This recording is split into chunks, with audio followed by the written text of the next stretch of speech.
Welcome, dear friends, to a night where shadows dance and whispers linger.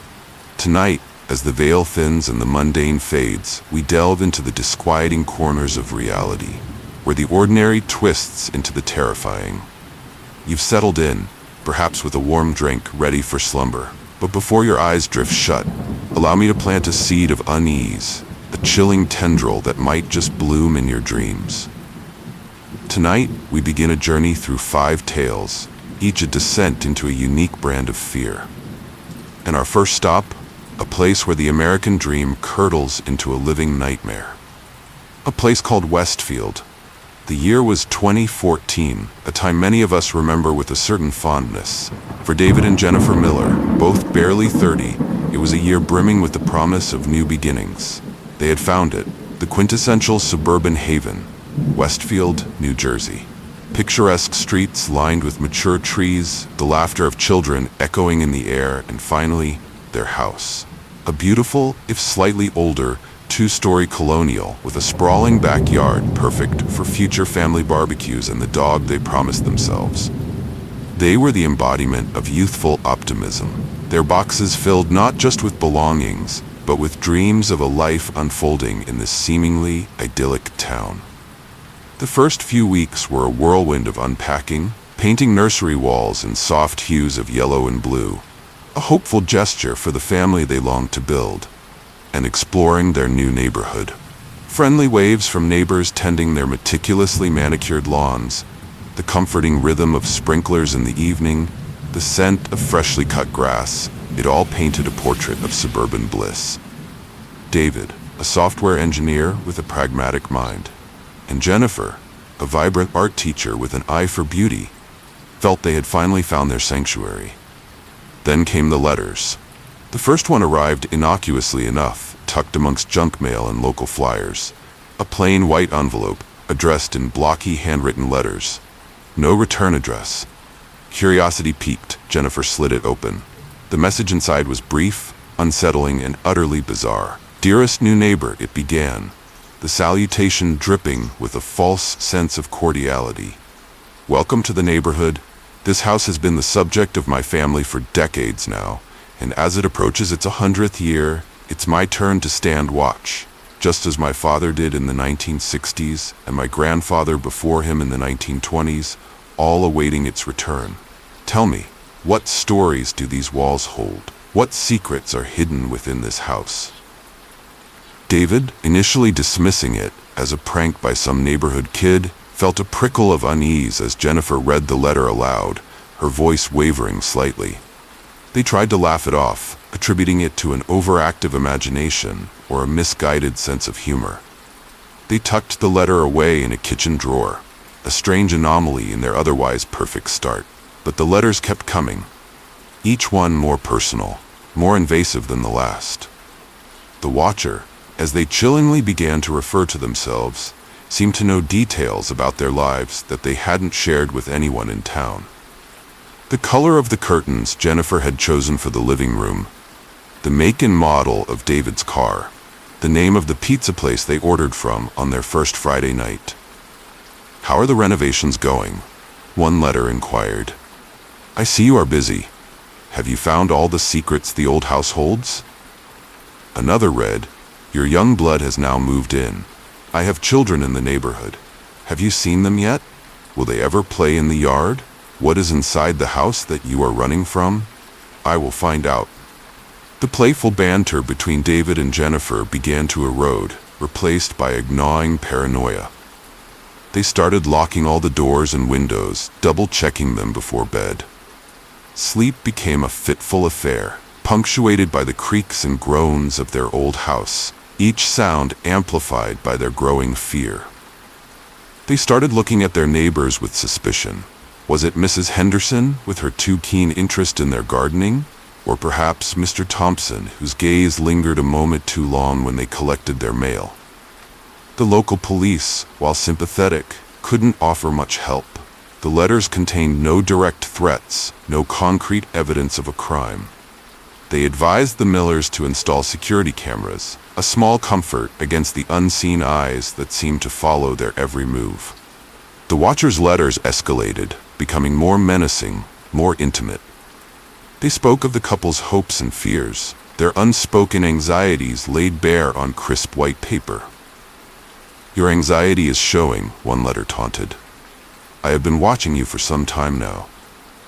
One particularly disturbing letter arrived a week after Jennifer mentioned wanting to plant hydrangeas in the front yard.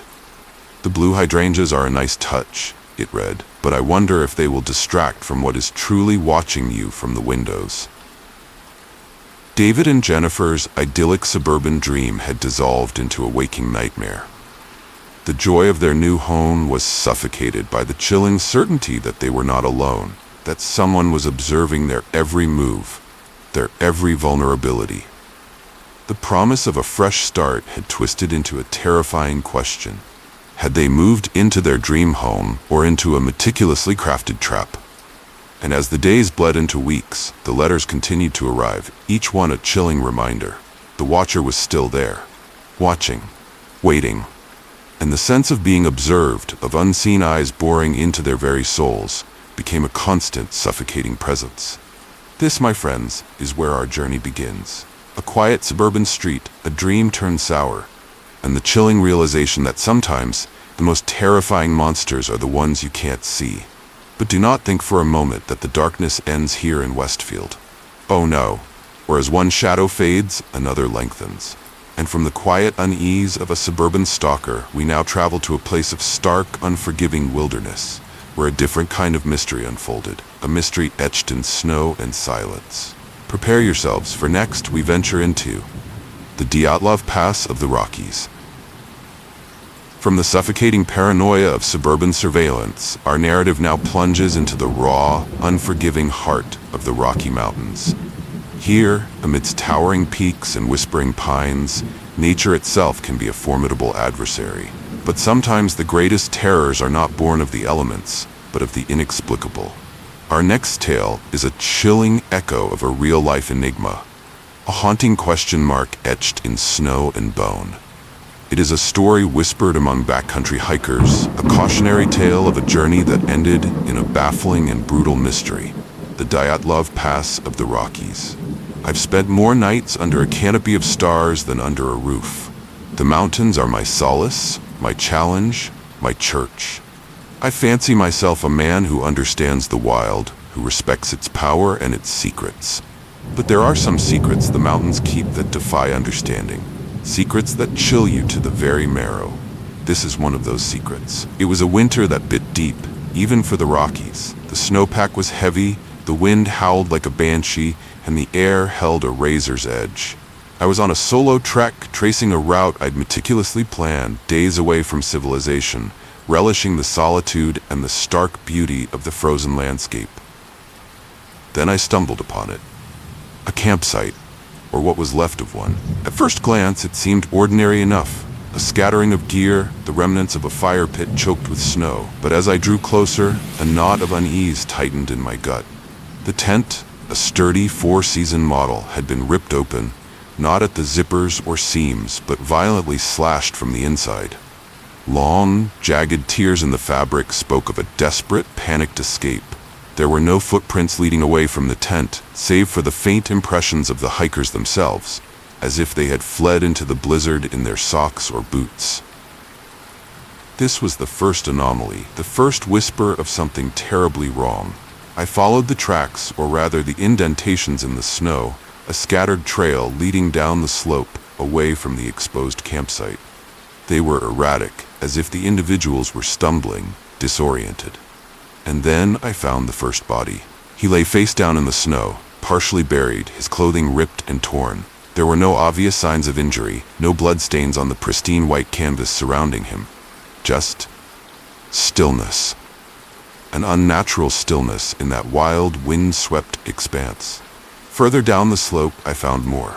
One huddled beneath a stunted pine, as if seeking futile shelter from a cold that had already claimed him. Another lying on his back, staring up at the indifferent sky, his eyes wide and vacant. Their expressions, they were locked in a silent scream, a terror that transcended the earthly realm. There were 9 of them. I later pieced together from the scattered belongings and a waterlogged journal I found near the ravaged tent. Experienced hikers, they had set out with proper gear and ample supplies. Yet, here they lay, scattered like broken dolls across the mountainside, victims of an unseen assailant. The deeper I delved into the scene, the more baffling it became. Some of the bodies had suffered inexplicable injuries, fractured ribs, crushed skulls, yet no external wounds, no signs of a struggle that could have inflicted such trauma. One woman was missing her tongue. Another had strangely high levels of radiation on her clothing. There were no tracks of animals, no signs of an avalanche or a rock slide that could explain the carnage. The tent had been cut open from the inside, suggesting they had fled in terror from something within or immediately outside. But what could have inspired such primal fear in seasoned outdoorsmen? The journal offered no answers, only cryptic entries detailing the harsh weather and the growing sense of unease within the group in the days leading up to their demise. The last entry was chillingly abrupt, ending mid-sentence. Days turned into a blur as I documented everything, my initial unease morphing into a profound sense of dread. The silence of the mountains, usually a comfort, now felt heavy with unspoken horrors. The wind seemed to whisper secrets I didn't want to hear. I radioed for help, the crackling static amplifying the isolation. When the authorities finally arrived, their faces mirrored my own bewilderment. They conducted their investigation, meticulously examining the scene, but the answers remained elusive.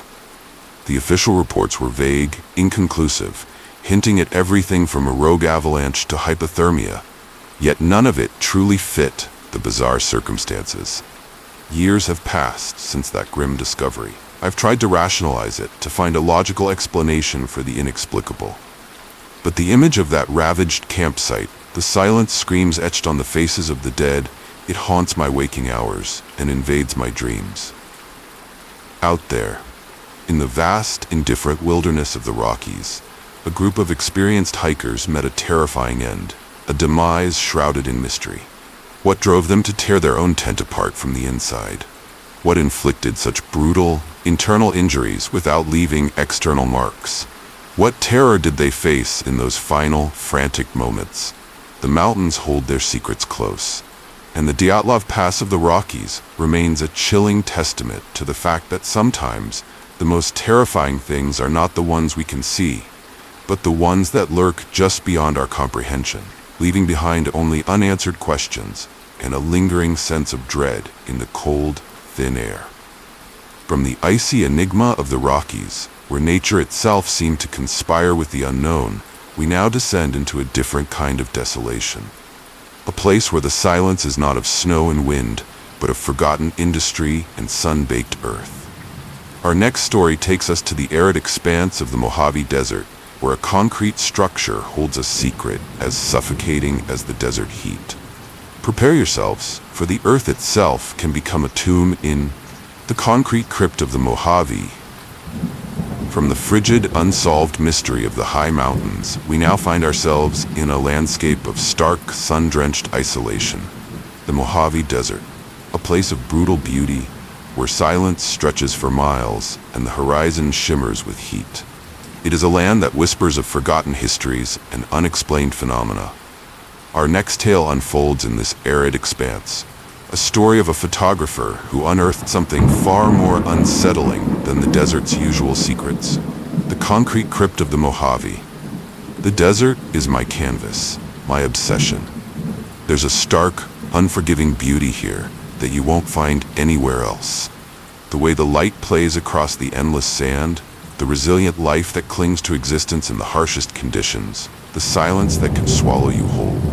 I've spent years wandering these vast, empty spaces, capturing their essence through my lens. I thought I'd seen it all.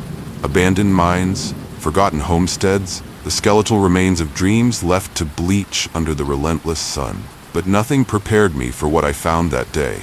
Miles from any marked road, in a basin where the heat haze danced like a mirage.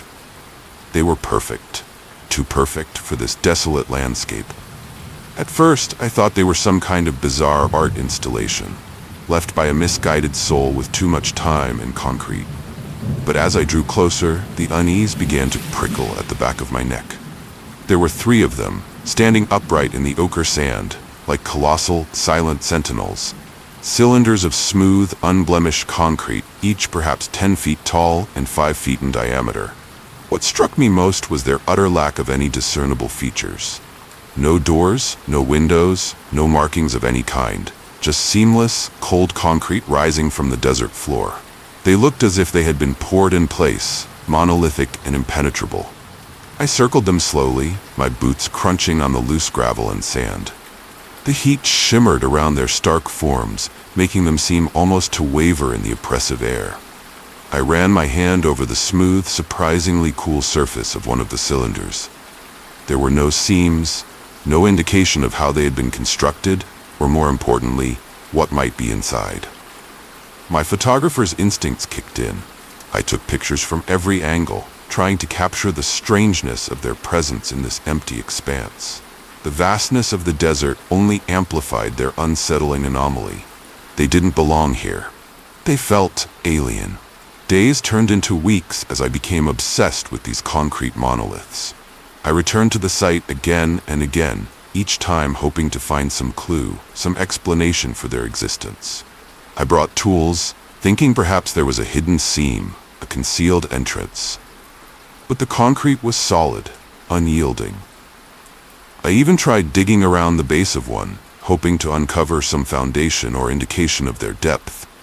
But the sand simply gave way. They seemed to be rooted firmly in the earth, their purpose as enigmatic as their construction. The isolation of the desert, which I usually found so liberating, began to feel oppressive. The silence was no longer peaceful, but heavy with unanswered questions. Who had built these things? And why? Were they some kind of forgotten military installation? Some eccentric millionaire's folly? Or something else? I started having unsettling dreams. Dreams of being trapped inside those concrete cylinders, the air growing thick and stale, the silence pressing in on all sides. I imagined the darkness within, the unknown contents sealed away for reasons I couldn't fathom. I tried to research, poring over old maps and geological surveys of the area. I spoke to locals in the sparse desert towns, old-timers who had spent their lives in this harsh land. No one had ever seen or heard of these concrete cylinders. They were a complete mystery, an intrusion on the landscape that defied explanation. The more I learned nothing, the more my imagination ran wild. Were they some kind of burial chambers? But for whom and why sealed so completely? Were they time capsules, holding secrets from a forgotten era? Or something far more sinister? Something not meant to be disturbed? One evening, as the sun dipped below the horizon, painting the sky in fiery hues, I sat beside one of the cylinders, the silence broken only by the whisper of the desert wind. I pressed my ear against the cool concrete, half expecting to hear something. A faint echo, a muffled sound from within, but there was only silence. A deep, profound silence that felt less like emptiness and more like a deliberate holding back. The mystery of the concrete cylinders in the Mojave gnawed at me. They stood as a stark reminder that even in the most seemingly empty places, secrets can lie buried, their purpose and origin lost to time, their silent presence a constant source of unease. They were a testament to the fact that sometimes the most terrifying things are not the monsters we can see, but the questions that have no answers, the structures that offer no explanation, standing as silent, impenetrable enigmas in the desolate landscape.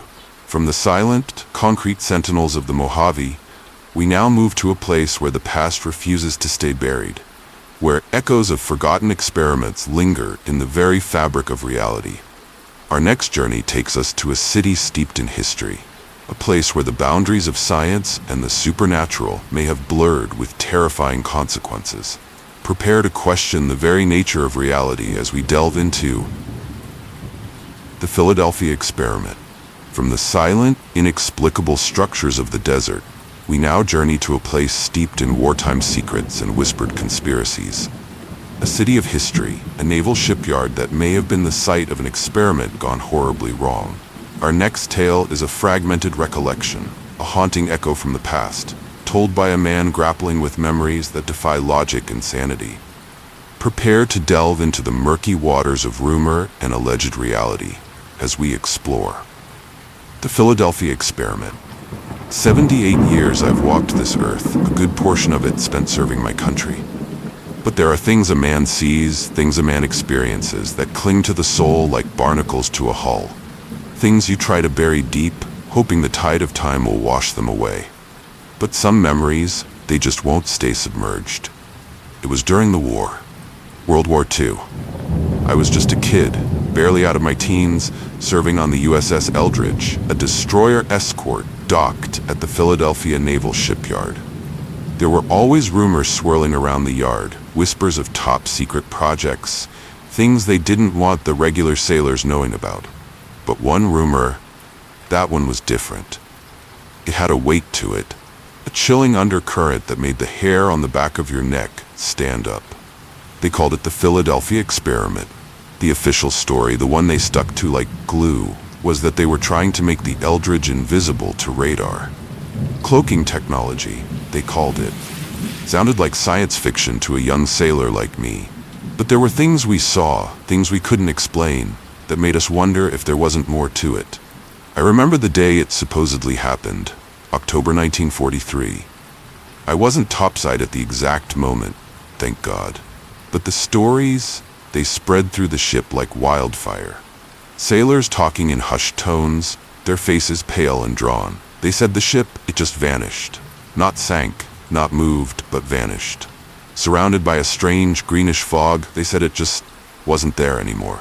Then, according to the whispers, it reappeared.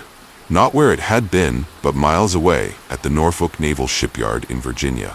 And then, just as suddenly, it was back in Philadelphia. The timeline, the distances, it didn't make any sense. But the truly horrifying part, the part that still claws at my sleep, were the stories about the crew. When the Eldridge reappeared, they said the sailors, they weren't right. Some were fused to the metal of the ship, their bodies literally embedded in the steel. Others were catatonic, staring blankly ahead, lost in some unspeakable terror. Some had gone completely mad, screaming about things no one else could see. They said the experiment had ripped through time and space, twisting the men in ways that defied human comprehension. Some were said to have vanished and reappeared at random intervals, phasing in and out of reality. The lucky ones, they said, were just gone. The Navy, of course, denied everything, called it a hoax, a misunderstanding, but the rumors persisted, fueled by the terrified accounts of the few surviving crew members who were never quite the same. They were hushed up, transferred, some simply disappeared. I didn't see the worst of it myself, but I saw the aftermath. The haunted looks in the eyes of the men who had been there. The frantic scrubbing of the decks, as if they could wash away the horror. The silence that fell over certain parts of the ship, a silence heavier than any storm. Over the years, I've tried to piece it together, to make sense of the fragmented memories that still flicker in my mind. A strange humming sound that vibrated through the ship, a sudden, blinding flash of light, the feeling of displacement, like the very air around us was warping. Were these just the imaginings of a young sailor in wartime, or were they echoes of something truly terrifying?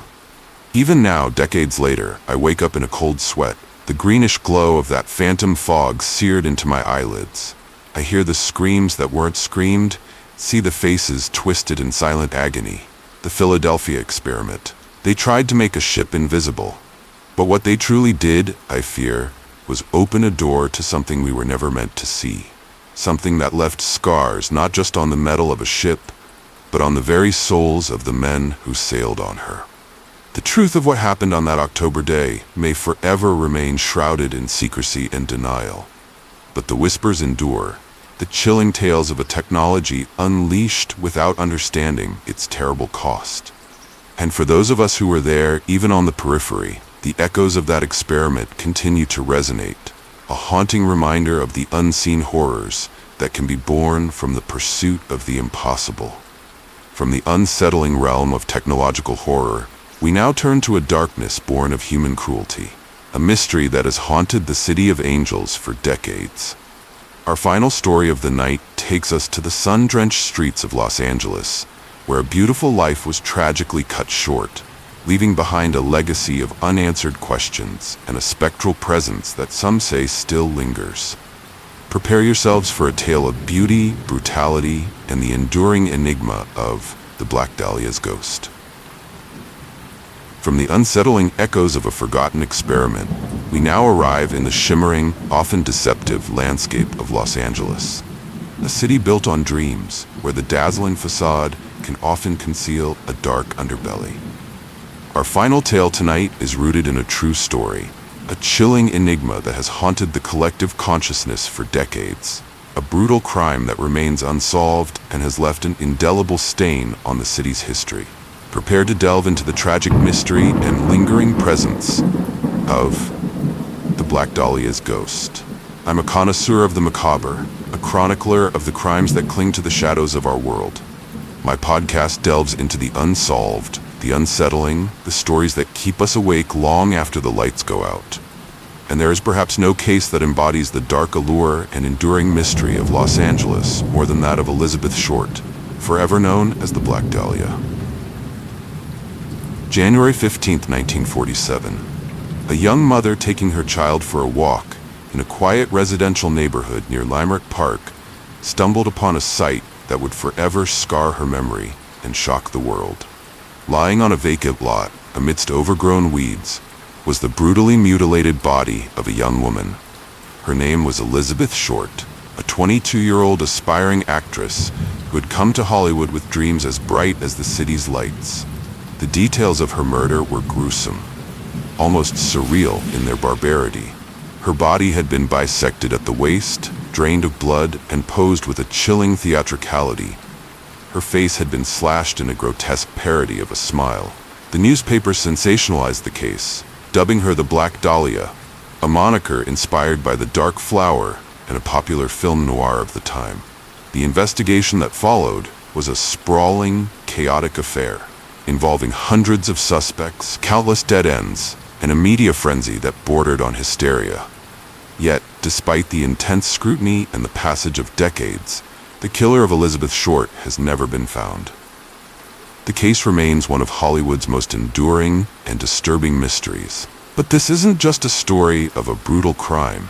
It's also a story of a lingering presence, a sense of unease that some say still permeates the locations associated with Elizabeth Short's tragic final days. As I've delved deeper into this case for my podcast, walking the same streets she walked, visiting the last known places she frequented, I felt a palpable sense of sadness, a ghostly echo of a life cut short. The Biltmore Hotel in downtown Los Angeles, where Elizabeth was last seen alive at the lobby bar, is said by some to hold a lingering sadness. Staff and guests have reported inexplicable cold spots, fleeting glimpses of a dark-haired woman in vintage attire, a whisper of a sigh in the empty hallways. It's as if her final hopes and dreams are still clinging to the opulent surroundings, a tragic counterpoint to the hotel's faded glamour. The vacant lot on Norton Avenue where her body was discovered has long been a place of morbid fascination. Though a house now stands on the site, some locals claim to still feel a sense of coldness, a heavy atmosphere that belies the sunny California climate. There are whispers of faint, ethereal cries carried on the night wind, a lingering sorrow clinging to the earth itself. Even the old Hollywoodland sign, a beacon of dreams that sometimes turned into nightmares, seems to hold a connection to Elizabeth's story. She, like so many others, came to this city chasing that elusive dream. Her tragic end serves as a stark reminder of the darkness that can lurk beneath the glittering surface. Perhaps it's just the power of suggestion, the weight of the tragedy that imprints itself on these locations. But as I've stood in these places, late at night, under the vast Los Angeles sky, I've felt a prickling sensation, a sense of a presence just beyond the veil. A young woman, her dreams shattered, her life stolen, her killer never brought to justice. The Black Dahlia's ghost isn't a traditional specter rattling chains and moaning in the darkness. Instead, it's a lingering sense of injustice, a profound sadness that clings to the city's fabric. It's the unanswered questions that hang in the air, the chilling details of her murder that continue to fascinate and disturb. It's the tragic beauty of a young woman whose life was brutally extinguished, leaving behind a mystery that continues to haunt the dreams of true crime aficionados and perhaps the very streets of Los Angeles itself. And so our journey through the shadows comes to an end for this evening. From the watchful eyes in a suburban nightmare to the silent secrets of the desert, the technological terrors of a wartime experiment, and finally, the lingering sorrow of a Hollywood tragedy. These are just glimpses into the darkness that can touch our world, the mysteries that defy explanation, and the presences that may linger long after the events themselves have passed. Sleep well, dear friends, and perhaps keep a light on. You never know what shadows might be lurking just beyond the edge of your dreams.